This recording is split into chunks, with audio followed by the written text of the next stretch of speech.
Hello everyone, have a nice evening. Enjoy a good ghost story with the gentle sound of rain from Blackridge Stories, and sleep well. If you find these stories interesting, please subscribe and comment for me. Thank you very much everyone, and now, without keeping you waiting any longer, let's go to part 1 of the story, The Ghosts of Old Idaho State Penitentiary. Tonight, we take you to a place where the walls remember every whisper, every cry, and every silent scream. Welcome to the Old Idaho State Penitentiary, a fortress of stone and steel that once held some of the most dangerous criminals in the American Northwest. But even though the prison closed its gates to the living in 1973, it never truly emptied. They say time forgets, but this place never did. The story begins, not with a murder, nor with a ghost sighting, but with something far subtler, chill, a cold breath on the back of your neck that arrives even on the hottest days of summer. Visitors reported first, often in Cell House 5, the solitary confinement block. One man recalled standing alone, gazing into a tiny cell when he felt the air around him drop suddenly. No breeze, no open window, just that impossible, bone-deep cold. Then came the sound, metal clinking faintly, like handcuffs swaying, slowly, rhythmically, in an empty hallway. He turned. No one there. Historians say that over 13,000 inmates passed through this penitentiary during its 101 years of operation, but some never truly left. The echoes of their final days still roam the halls, tethered by chains not forged from iron, but from regret, rage, and despair. Among these restless souls, one name surfaces more often than any other: Raymond Allen Snowden. Let's pause for a moment. Raymond Snowden, often called Idaho's Jack the Ripper, was executed here in 1957 for the brutal stabbing of a woman. He was the last person to be hanged in the state of Idaho. It said his death did not come easily. The trapdoor malfunctioned, and he suffered for over 15 agonizing minutes, struggling against the rope in front of a silent crowd. And ever since, the room where he died, the gallows, has never been the same. Multiple reports speak of moaning sounds coming from the execution chamber. Some say they feel watch the moment they step inside. Others claim to have heard faint gasping, as if someone were still trying to breathe, still hanging there, suspended between this world and the next. A retired guard once said, "You can feel it before you see it. Like the air thickens, the hairs on your arms rise, and then the silence hits you like a weight." But Snowden isn't the only specter trapped in this forsaken place. In the women's ward, closed long before the prison itself was decommissioned, a ghostly female figure is often spotted at dusk, peering from behind the bars of Cell 2B. Her identity is unknown, but some believe she is Lyda Southard, one of America's first female serial killers, accused of poisoning multiple husbands for insurance money. Though she didn't die here, her trial and time in custody left a mark on the walls, and perhaps on the ether. Moving deeper into the prison, we reach the Rose Garden, a strangely peaceful patch within the grounds, but its beauty is deceiving. Beneath those rose bushes lie the unmarked graves of prisoners who were executed or died within the prison walls without claim. Tourists walking past have complained of sudden nausea or an overwhelming sense of sorrow. One woman collapsed to her knees, sobbing uncontrollably, whispering names that meant nothing to her. Later, after reviewing prison records, one of the names she muttered belonged to a man buried in the Rose Garden in 1907. Paranormal investigators have spent nights here, armed with cameras, voice recorders, and electromagnetic field sensors. Many walk away with more questions than answers. Some catch whispers in their audio, incomprehensible but undeniably present. Others hear footsteps echoing behind them, even though they're alone. One group reported a terrifying experience in Cell Block 2, where their recorder picked up a voice, low and guttural, saying simply, "Get out." They left. So why do they stay? These spirits. Some say the trauma of their deaths binds them. Others believe the sheer pain of regret keeps them earthbound. But there's another theory, that the prison itself is alive in a way, that its very structure, soaked in decades of violence, amplifies the energies of those who once lived and died within. Could a building remember? Could stone and steel become something more, something sentient? We'll explore that theory in the next part of our story.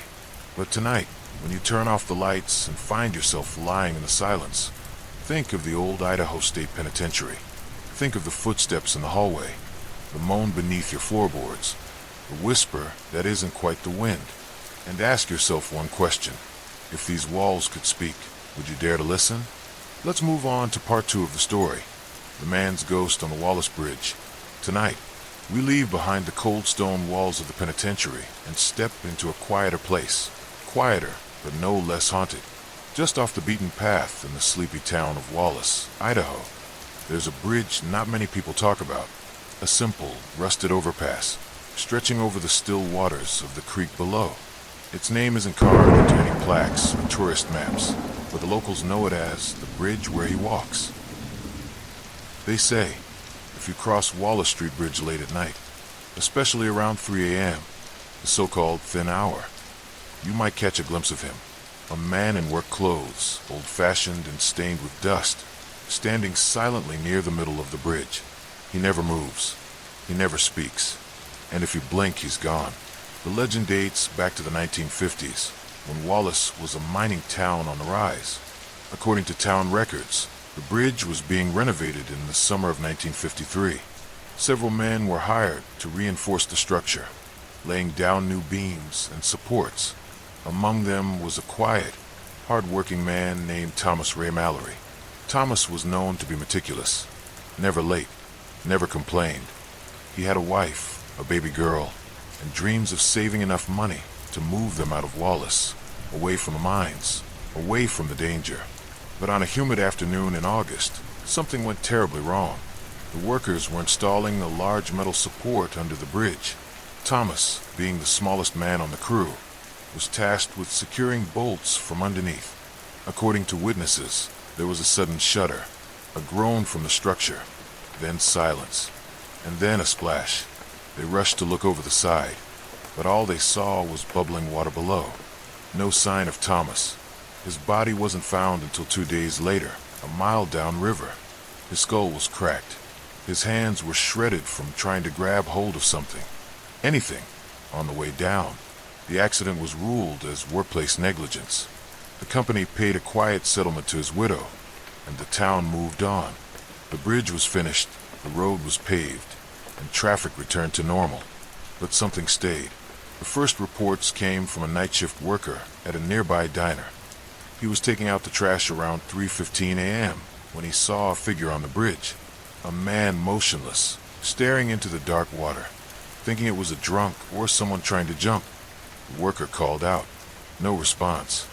He took a few steps closer, and the figure vanished. Not walked away, not jumped, just wasn't there anymore.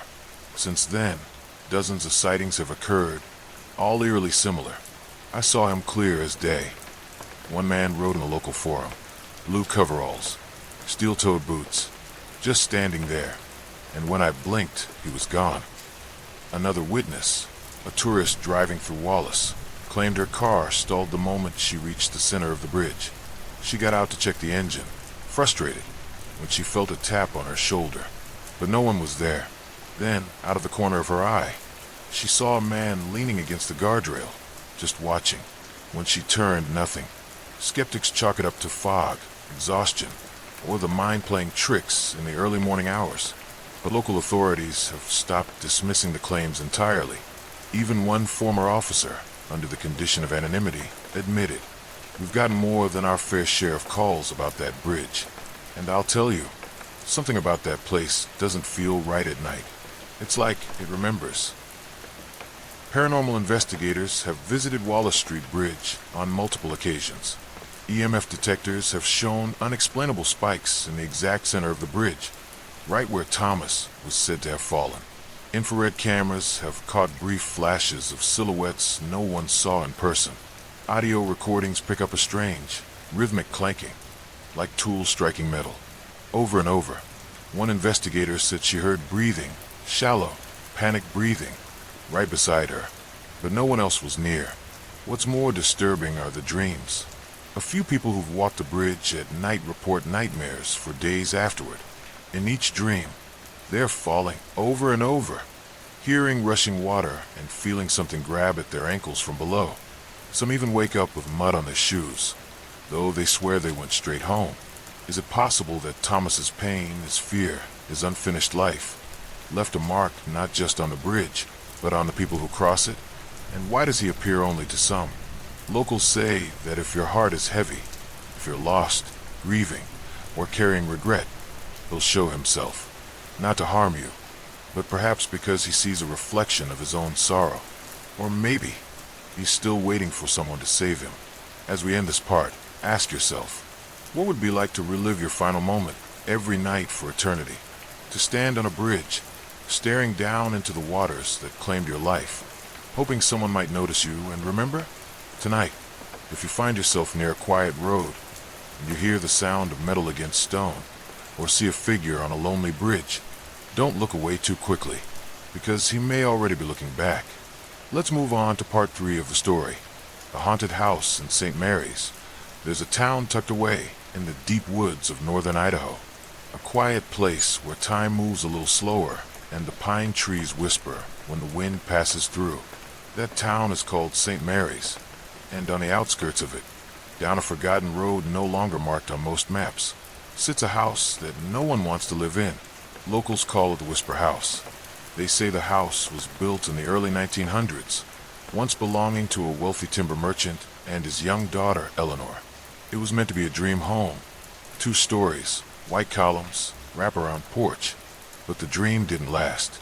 In 1916, just after her 16th birthday, Eleanor fell gravely ill. Some say it was pneumonia. Others say it was something far stranger, a sickness of the mind. As the townsfolk whispered, within weeks she was gone. But not gone exactly. Since then, families who moved into the house rarely stayed long. They spoke of unexplained crying, especially in the dead of night, of footsteps on the stairs when no one else was home, of doors closing gently but with no breeze, and always in the upstairs bedroom, the one with the window that faced the woods, the same bedroom where Eleanor died. One family, the Parkers, moved in during the spring of 1989. They were unaware of the house's reputation. For the first week, everything seemed fine, quiet, peaceful, but on the 8th night, Mrs. Parker woke to what she described as a soft weeping just outside her door. Thinking it was her daughter, she opened the hallway and found it empty, except for the smell. Lilacs, Eleanor's favorite flower. The next morning, the daughter swore she never left her bed. Things escalated quickly. The father reported seeing shadows moving across the walls, even when all the lights were off. Their young son claimed a girl in a white dress stood at the foot of his bed, crying. When they asked what she wanted, he replied, "She says she's still waiting for her father." By the 3rd week, the family had moved out, leaving most of their belongings behind. Since then, the house has sat empty, its porch sagging, windows streaked with dust and time. But the locals still speak of it, whispering its name, never walking too close after dark. Paranormal researchers who visited the home recorded drastic temperature drops in the upstairs hallway. EMF readings spiked randomly, and one investigator claimed her recorder picked up faint sobs, even though no one was speaking. Another said she found a child's handprint on a dusty window on the inside of the attic, which had been nailed shut for decades. But it's not just sounds and shadows. Some who've entered the house say they feel a presence. Not evil, just sad, as though the very walls hold the ache of a girl who never got to live her life. A girl whose spirit still wanders the halls, searching for something or someone. Neighbors have their own stories. One woman, who lives just down the road, claims she often sees a single light flicker in the upper window. "It's like someone's pacing back and forth up there," she said, but that room hasn't had power in years. A postal worker said he once heard music playing inside, an old lullaby, distant and broken, only to find the house completely locked up. And then there's the mirror. In the upstairs hallway hangs a cracked mirror, one of the few items left untouched over the years. Several visitors have said that when they pass it, they don't see themselves, but instead a girl with long dark hair, standing behind them, her eyes full of tears. No one stays long enough to turn around. Folklore says that Eleanor was buried in a small, private cemetery just beyond the woods, an area now overgrown and nearly impossible to reach.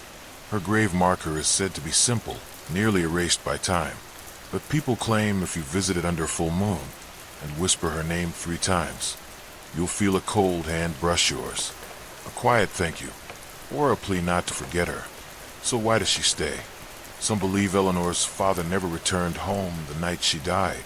Business took him far away, and he never forgave himself. They say Eleanor died waiting, hoping, believing that at any moment, she'd hear the front door open and see his face again. And maybe that's why her spirit lingers. Maybe she's still listening for footsteps on the porch, still glancing out the window, hoping to see a carriage, or the glow of headlights on the gravel. If you ever find yourself in St. Mary's, and you pass by a house where the curtains move despite the still air, where soft sobs echo through empty halls, don't go inside, because Eleanor might be waiting for you. And once you've heard her cry, once you've felt her sadness, you might carry a piece of it with you, forever. Let's get to part 4 of the story, the ghost in Clearwater Forest, deep in the heart of Idaho, far from paved roads and cell service, lies a stretch of ancient forest known to locals as the Clearwater Woods. Towering pines stand like silent sentinels, their branches so thick they block out the sun in places. Even on the brightest summer day, the forest seems to whisper secrets between the wind and the trees. But the whispers turn into voices after dark. They say a man once entered Clearwater with a rifle on his back and determination in his eyes. A hunter, known only as Raymond, who knew these woods better than anyone. For years he had hunted elk and deer, never once getting lost. Until the winter of 1962. That year, something changed. He never came out. Search parties combed the forest for days. They found his truck parked near a trailhead, rifle shells scattered at a campfire, and strange marks in the snow, leading deeper into the woods, then stopping abruptly, as if the man had simply vanished. He was never seen again. But that was only the beginning. Not long after, other hunters began to report unsettling things. They heard someone calling their name deep within the woods. Even when they were alone, they followed distant footsteps, only to find no tracks. Some said they caught glimpses of a figure just beyond their line of sight, a man in a faded coat, holding a rusted rifle, standing still among the trees. And then he would vanish.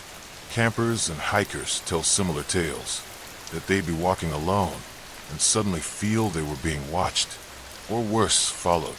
One man claimed he woke up at night to find someone standing outside his tent, silent, unmoving, just the outline of a tall man against the moonlight.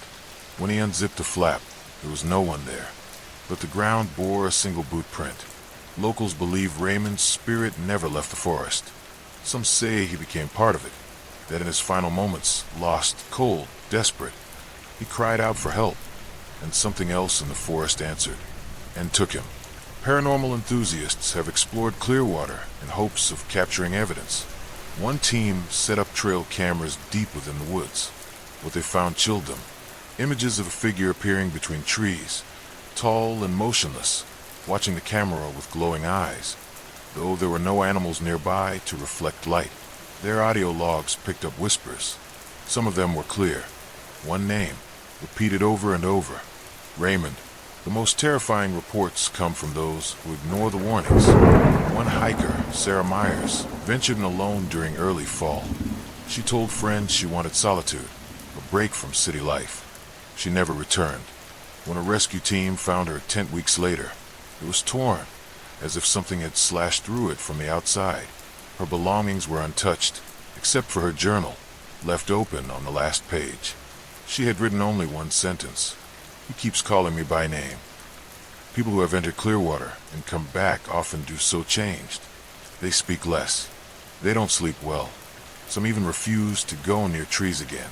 One man claimed he kept hearing someone walking behind him for weeks, even in his home. It doesn't stop, he said. Even outside the forest, it follows. Theories abound. Some say Raymond was simply a man who died alone, and his desperation anchored his soul to the land. Others whisper that the forest itself claimed him, twisted his essence into something that now hunts the living, not for revenge, but for company. He's lonely, one old trapper once said, and he wants you to stay like he did. There's one story, told by a park ranger who refuses to go near Clearwater anymore. I heard it plain as day, he said. I was alone, and someone whispered my name. Not shouted, not called, whispered, right behind my ear. When he turned, there was nothing.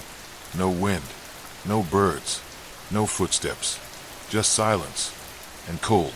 If you ever visit the Clearwater woods, take care. Don't stray from the trail. Don't respond to the voices. And if you hear someone whisper your name, don't answer, because once he knows your name, you might never leave. Not truly. Let's move on to part 5 of the story. The ghost at St. Joseph's Church.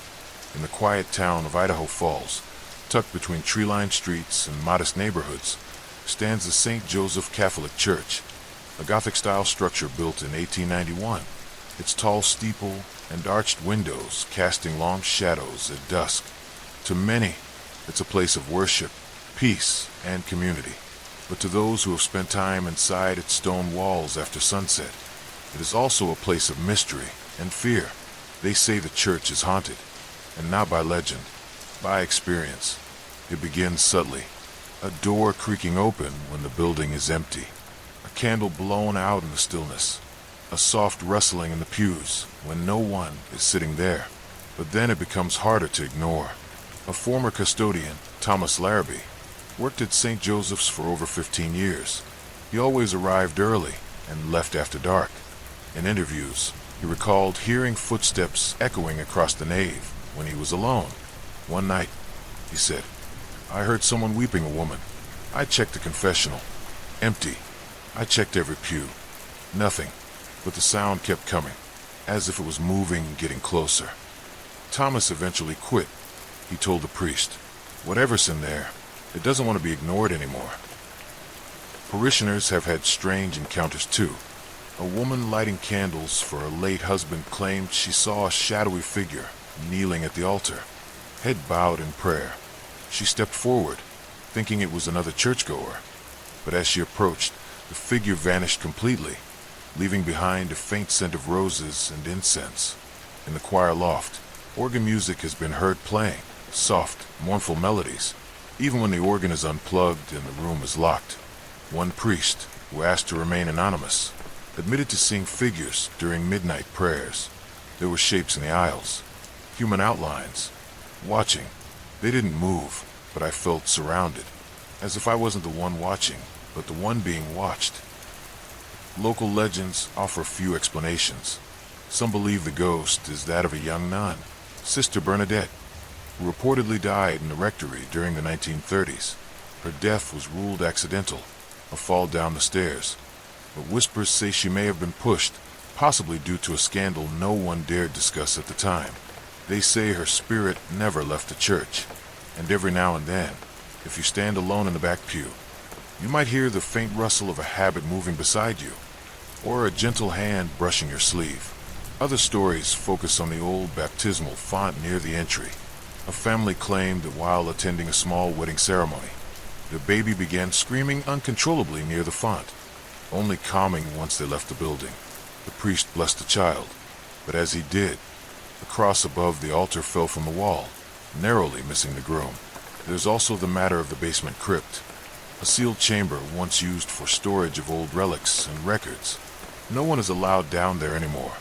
According to one account, a group of teens snuck into the church during a late-night dare. They made their way down into the crypt with flashlights and a camera. What they recorded has become local legend, a voice speaking in Latin, even though none of them spoke the language.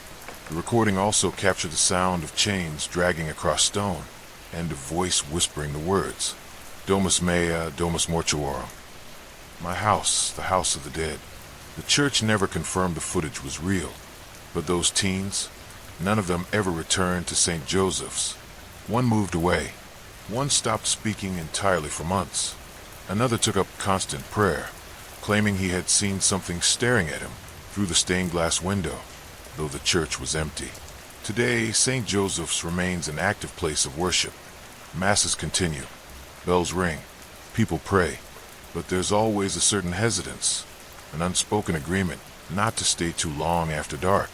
The church is kept locked at night, but locals still report lights flickering from within, or a silhouette moving behind the altar when the building should be empty. The current priest, Father Raymond Cole, takes a cautious stance. He neither confirms nor denies the stories, but he keeps a crucifix on every doorway and a line of salt at the basement stairs. If you ever visit St. Joseph's, take a moment to admire its beauty, the stained glass, the solemn silence, the sense of peace. But don't stay past sunset, and if the church doors creak open behind you when no one's there, do not look back, because what's inside this house of worship may not be looking for salvation. It may just be waiting for you. Let's come to part 6 of the story. The White-Clad Woman by Snake River Valley. Along the banks of the Snake River, where the water cuts through the valley like a silver serpent under the moonlight, whispers tell of a woman in white, who appears only in the mist. Locals call her the White Lady of Snake River, a ghostly figure who wanders the shoreline, forever searching for something or someone. Her legend begins decades ago, in a small riverside town that has since faded into near obscurity. The town had little more than a general store, a church, and a few dozen homes. But one story has never been forgotten.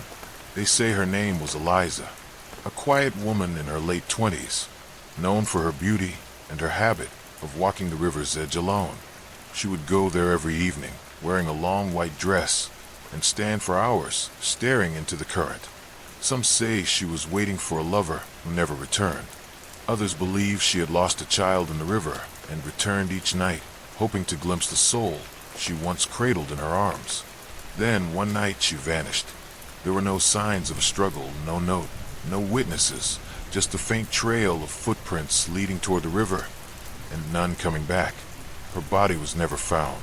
That was over 70 years ago, but her story didn't end there. Soon after Eliza disappeared, fishermen began reporting strange sightings.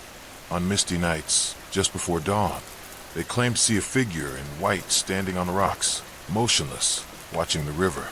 When they called out, she would disappear into the fog, or worse, walk directly into the water, her gown never sinking beneath the surface. Campers along the Snake River have had chilling experiences. One couple, camping near the bend at Twin Falls, woke to the sound of soft crying outside their tent. When they unzipped the flap, they saw a woman in a white dress, soaked and barefoot, standing just a few feet away. She was facing the river, her long hair dripping. When they shone their flashlight on her, she turned to them. Her eyes were completely black, and then, in the blink of an eye, she vanished, leaving no footprints in the wet soil. Children are especially sensitive to her presence. One family reported their young daughter speaking to the river lady during a picnic. When asked who that was, the child pointed to a vacant spot near the water and said, "She's crying. She wants to come home." That same night, their camper door was found wide open, though no one remembered unlocking it. The girl was sitting by the river, completely dry, but murmuring the words. She didn't mean to drown. Folklorists believe the White Lady is more than a ghost. Some describe her as a wraith, a restless spirit bound to water, luring the grieving and the lonely. Others suggest she may be a harbinger, appearing before drownings or accidents. Several drownings along Snake River in the past 20 years were preceded by sightings of a woman in white on the banks, her face obscured by fog. One of the most disturbing tales comes from a kayaker named Ben Morrissey. Ben was paddling through a narrow stretch of river at dawn when he saw what looked like a woman floating downstream, face up, arms extended. Alarmed, he paddled toward her, but when he reached the spot, she was gone. Moments later, his kayak tipped, and he was nearly pulled under by an unseen force. Later, when reviewing footage from his GoPro, he noticed something chilling just before the capsizing. The camera picked up a whisper, low and breathy. "Come with me." The local sheriff's office does not officially acknowledge the stories, but a few officers have spoken anonymously about strange patrol nights. One deputy recounted seeing a pale figure walking along the shoreline, only to disappear into the trees. The dashcam footage was corrupted. It was like the tape didn't want to record her, he said. To this day, warnings are posted near certain parts of the river, discouraging swimming at night, while officials cite strong currents and poor visibility. Those who know the area understand the real reason. Eliza still waits. She waits in silence, draped in eternal white, watching the waters that stole her past. If you find yourself near Snake River on a foggy evening, and you hear the sound of weeping, or catch sight of a woman in white, half hidden in the mist, don't approach, don't speak, and never follow her gaze into the river, because once you see her, she may see you too, and when she does, you may not come back. Let's get to part 7 of the story, the ghost in Hotel 43, Boise. There's something about old hotels, the creak of wooden floors, the stillness of long hallways, the weight of stories soaked into the walls. In the heart of downtown Boise stands Hotel 43, a historic and elegant building with modern charm, and a shadowed past that refuses to be forgotten. Locals whisper about the spirits of former guests who checked in, but never truly left. It begins on the upper floors. Guests who stay in rooms above the 4th floor often report hearing footsteps pacing just outside their doors late at night. When they check, no one is there. These footsteps are not hurried or chaotic. They are slow, deliberate, as if someone is wandering the halls, searching for their room, or someone in it. One business traveler, a woman staying on the 6th floor, described waking up at 2:43 a.m. to the sound of laughter echoing through the hallway. Not the kind of laughter you expect from late-night revelers, but a child's giggle, light, distant, and unsettling. She peered through the peephole and saw nothing, but when she turned to go back to bed, her bedside lamp turned on by itself, and the bathroom door creaked slowly open, though she was alone. Staff members have their own stories. A longtime housekeeper named Rosa refuses to clean room 643 alone. According to her, the room feels off. She's found mirrors fogged up even when no one had stayed the night before. Once, while replacing towels, she heard a whisper behind her say, "Don't forget me." She turned quickly, but the room was empty. The door behind her had shut itself. Security footage from one weekend showed something even more chilling. At precisely 3 a.m., the cameras in the hallway of the 7th floor flickered, then briefly caught a frame of a pale woman in a long robe, standing still near the elevator. When the lights returned to normal, she was gone. No guest had been checked into that section at the time. The footage mysteriously disappeared from the hotel's archive the next day. One story that continues to circulate among the staff is about the man in the hat. He's been seen several times, always on the stairs between the 5th and 6th floors. Tall, wearing an old-fashioned suit and a fedora, he appears in guests' peripheral vision and vanishes when looked at directly. Some say he's the spirit of a traveling salesman who died in the hotel in the 1950s, found with a bottle of bourbon and a letter home, never mailed. One guest claimed he saw the man reflected in the elevator mirror, standing behind him, but when he turned around, no one was there. The most terrifying accounts come from those who've stayed in the hotel alone. One guest, a writer staying for a conference, awoke to the feeling of someone sitting on the bed beside him. The mattress visibly sank, and he felt cold air brush across his face. Thinking it was a dream, he closed his eyes until he heard a low voice whisper directly into his ear, "We never left." He left before sunrise and never returned. Hotel 43, despite, or perhaps because of its hauntings, has embraced its ghostly reputation. Some rooms have guest books filled with notes from previous visitors who experienced flickering lights, muffled conversations through the walls, and doors that refused to stay closed. One guest wrote, "Lovely hotel, great location, but at night, I heard breathing in my ear. I was alone." The most famous ghost story linked to Hotel 43 is that of a young couple who checked in during the 1970s. They were honeymooners, full of joy and laughter. But during their second night, the wife was found dead in the bathroom under mysterious circumstances. No sign of struggle, No cause of death ever determined. Guests say her spirit lingers in room 645, where she's known to leave wet footprints from the bathroom to the window, even when no one is staying there. Paranormal investigators have visited the hotel more than once. During one session, EVPs, electronic voice phenomena, recorded a woman's voice saying, "Stay with me," and a child's whisper repeating the word "lost" over and over again. Cold spots, battery drainage, and unexplained electromagnetic spikes are commonly recorded in rooms on the 6th floor. So why do the spirits remain? Some believe it's the building's age. The hotel has stood for over a century, witnessing countless joys, sorrows, and deaths. Others believe the spirits were never ready to go, tethered to the site by unfinished business, sudden endings, or a simple refusal to be forgotten. But those who have heard the laughter, the whispers, the footsteps, know it's something more. If you ever find yourself staying at Hotel 43, and your lights flicker, or your door creaks open on its own, or you wake to the sound of footsteps outside your room, don't look, don't speak, just close your eyes, because in this hotel, some guests check in for one night and stay forever. Let's move on to part 8 of the story, the ghost in Röttger's wine cellar. Deep beneath the rolling hills of Idaho wine country, nestled in a forgotten stretch of land just outside Caldwell, lies the Röttger wine cellar, a stone-arched underground labyrinth, once famed for its craft vintages and now whispered about for its chilling, paranormal presence. Locals call it simply the Silent Owner. The Röttger family established their wine estate in the late 1800s. Known for their discipline and secrecy, they crafted some of the region's most coveted wines in a vaulted cellar carved deep into the earth. Cool, dry, and dimly lit by oil lanterns, the cellar once echoed with the sounds of bottling, clinking glass, and the laughter of workmen. But that was before he died, and before the cellar grew quiet. Too quiet. It was Wilhelm Röttger, the stern patriarch of the family, who managed the wine operations with unwavering precision. He rarely left the cellar. He kept meticulous records. He trusted no one.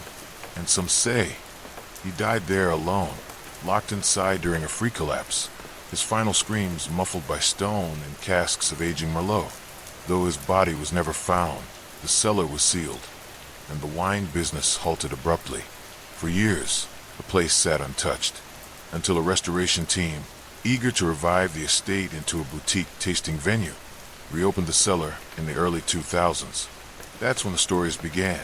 The first workers reported a sudden drop in temperature upon entering the old wine chamber, so severe, their breath clouded in the summer air. Then came the footsteps. Heavy, deliberate, booted footsteps pacing the narrow stone corridors, echoing even when the cellar was supposed to be empty. Sometimes these steps would stop just outside the tasting room door. Sometimes they would continue up the stairs. One night, a young intern claimed he turned and saw a man in a vintage three-piece suit, standing still in the shadows by the cask room. His face was pale, his eyes hollow, and worst of all, he said nothing, just stared. "He never speaks," whispered one of the senior sommeliers. "He only looks."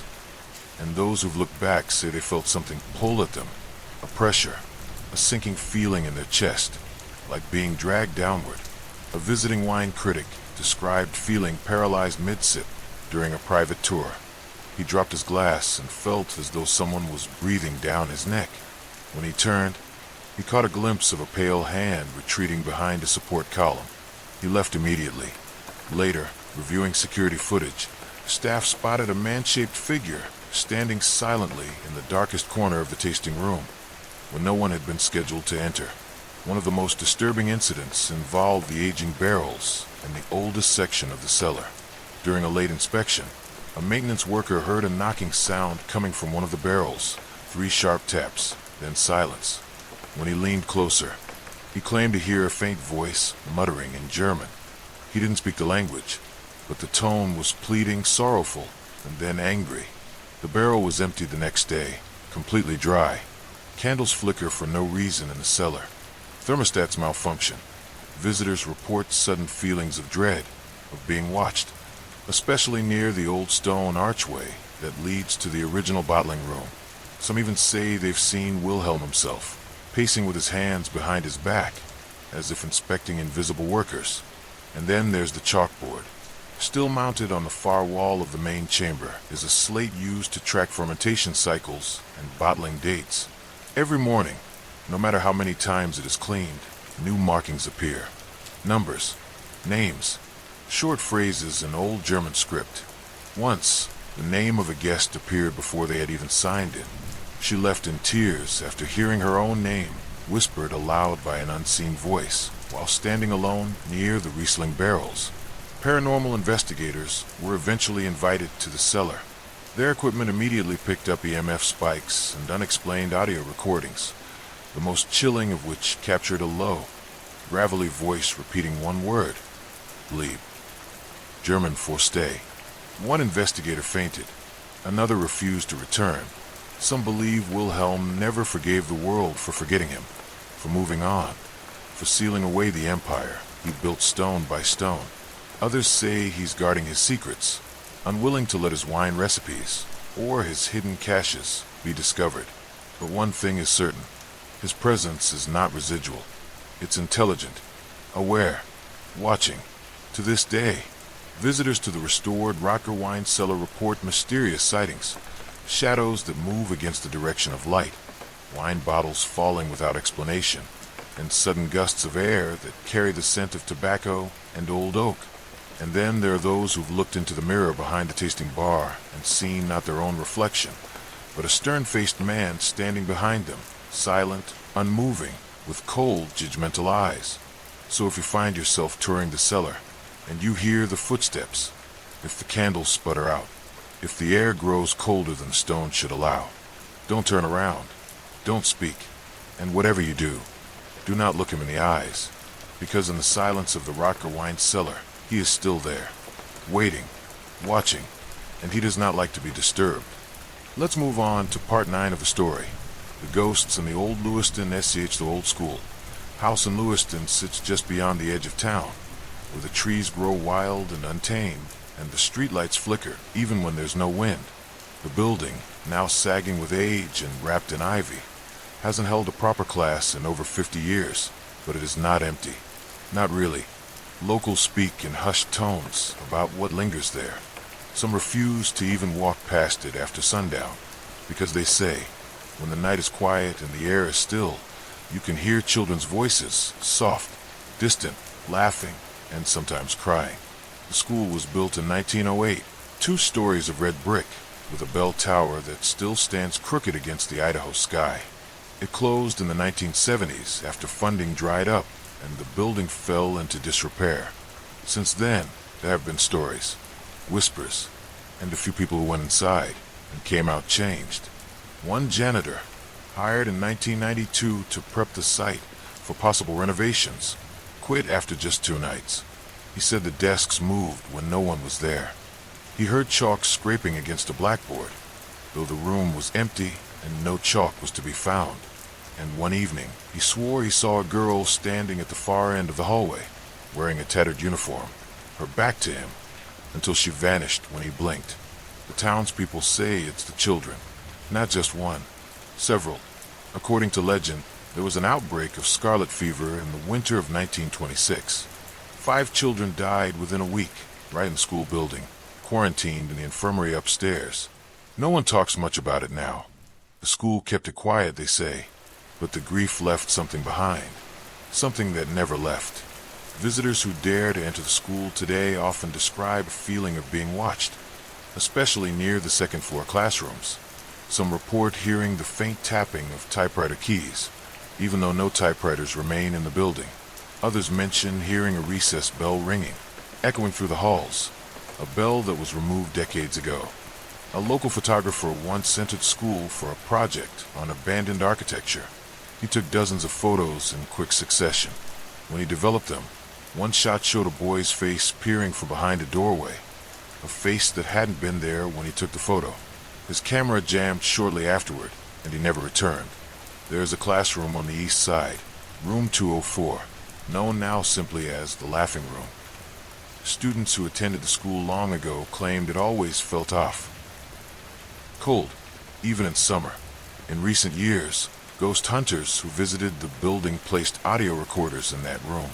They captured what sounded like giggling, then whispering, and finally a clear voice saying, "Teacher's coming," followed by running footsteps. But no one was upstairs. The basement, once used for storage, is worse. People who venture down there describe an overwhelming smell of old paper and mildew, but also something else, a coppery scent, like blood. One urban explorer claimed to find child-sized handprints in the dust on the walls, though no one had been down there in years. His flashlight died as he tried to leave. He says he heard someone breathing right behind him, even though he was alone. When he finally made it outside, he had long, red scratches across his shoulder blades. Locals say the spirits are not evil, but they are confused, trapped, restless, and they don't seem to know they've died. A retired teacher who once substituted at the school during its final year said she would find toys that weren't there the day before: a wooden block, a marble, or a half-folded paper airplane left neatly on her desk. She never saw who placed them, but sometimes she'd hear someone say her name in a child's voice when no students were present. She stopped substituting after that. One of the most disturbing encounters came from a teenage group sneaking during Halloween a few years back. They brought a Ouija board and sat in the main hallway. At first, nothing happened. Then the board began to spell out a name: YLLA. A girl among them began to cry, saying her grandmother had once told her about a cousin named Ella who had died at that school. As the planchette moved again, all the candles they had set up were snuffed out at once, and in the darkness, they all heard a child's voice singing a lullaby far down the hall. When they fled the building, one boy looked back through the dusty front windows. He saw 3 figures standing on the top step, small, pale, and unmoving. Children, watching them leave. Today, the school is sealed up. A rusted gate blocks the front entrance, and no trespassing signs line the perimeter. But people still find ways in, and they still hear things. So if you ever find yourself in Lewiston, walking near the woods after dark, and you see a building with a leaning bell tower and faint yellow light glowing from the second-floor window, remember, the school hasn't been open for 50 years. There should be no lights. There should be no laughter. And if you hear someone calling your name from inside, don't answer, because some students never leave the classroom. Let's get to part 10 of the story: the strange man's ghost in Shoshone town. The town of Shoshone, tucked into the barren lands of southern Idaho, doesn't have much to catch the eye. A few quiet streets, a grain silo, a diner that closes by 6. But ask anyone who's lived there long enough, and they'll tell you the same thing. There's something in Shoshone you don't want to see after dark. They call him the bright-eyed man, not because he's friendly, but because his eyes shine in the dark like headlights, cold, white, and wide open. The stories go back over 50 years. Some say he was first spotted during a heavy snowstorm in 1971, standing still at the side of the road, just outside of town. A trucker slowed to offer help, but the man turned and looked directly at him. No words, no expression, just those piercing eyes that seemed to glow even in the snow. The driver left his truck running and ran straight back to the diner. He never finished his route. Since then, more and more people have reported sightings, though no one sees the man for long. He appears suddenly and vanishes just as quick, always silent, always watching. One local rancher, Ben McCarthy, claimed he saw the man in his pasture one autumn night. It was after midnight, and his dogs had begun barking wildly. When he stepped outside with a flashlight, he saw someone standing between the fence posts, tall, thin, motionless. At first, he thought it was a trespasser. He called out. No response. Then, the figure turned, and Ben said he saw the reflection of 2 glowing eyes staring back at him, with no pupils, no color, just light. The flashlight in Ben's hand flickered and died. When he turned to go back inside, the man was suddenly at the edge of the porch, only feet away, though Ben swore he hadn't moved. He slammed the door and didn't sleep that night. Some people in Shoshone believe the man is a spirit, a remnant of something old, maybe even something inhuman. Others think he's the ghost of a rail worker long dead from an accident on the tracks that still run past town. The truth is, no one knows. But everyone agrees on one thing. You don't follow him. You don't speak to him. You don't stare too long. One teenage girl, Amber Lewis, didn't listen. In 2004, she and her friends went out near the edge of town with flashlights and phones, hoping to capture a sighting. They waited hours, joking and laughing, until just past 2 a.m. They saw movement near the old water tower. Amber said later that he just appeared, as if stepping out from behind the air itself. He didn't move, didn't speak, just stared at them with those bright, unnatural eyes. Her friends fled, but Amber stood frozen. She said she felt like she couldn't move, like the air had thickened around her. She only managed to break away when one of her friends pulled her arm and screamed her name. That night, Amber had a dream. The same man, standing at the foot of her bed, just watching. No sound, no breathing, just eyes. She moved away from Shoshone a year later and never came back. There's something deeply wrong about how people describe him. They say he doesn't blink, that when he walks, he makes no sound, no footfall, no shift in gravel, nothing. Some even say he casts no shadow, no matter the light. But perhaps most disturbing of all, he seems to know who you are. One man, an out-of-towner named Carlos Vega, who'd broken down near Shoshone, was waiting in his car when he saw the figure standing across the road, maybe 30 feet away. Carlos honked his horn, hoping to draw attention.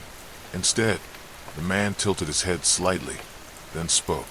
Carlos said he heard his own name, clearly, in his native Spanish, spoken from across the street. No mouth movement, no echo, just a name, clear and cold. No one had told the man his name.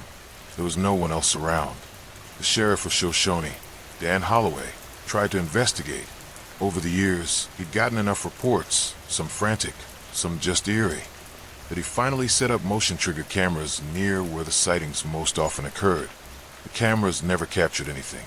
No figures, no footprints. But the battery life dropped to 0 every time, and the temperature sensors recorded sharp drops, as much as 20 degrees in under a minute, in the middle of otherwise warm nights. Sheriff Holloway eventually stopped trying. He told a local reporter, "There are things in Shoshone that don't belong to this world. This man is one of them." Now, the townsfolk avoid the outskirts after dark. Parents warn their children not to wander too far from home. The diner closes even earlier in the winter months. And if anyone sees two glowing white eyes in the night, they shut their doors and don't look out the window again. Because the bright-eyed man doesn't knock. He just appears, watching, waiting. And those who meet his gaze too long often find themselves changed. Quiet, withdrawn, as if part of them stayed with him, out there in the dark fields beyond the streetlights.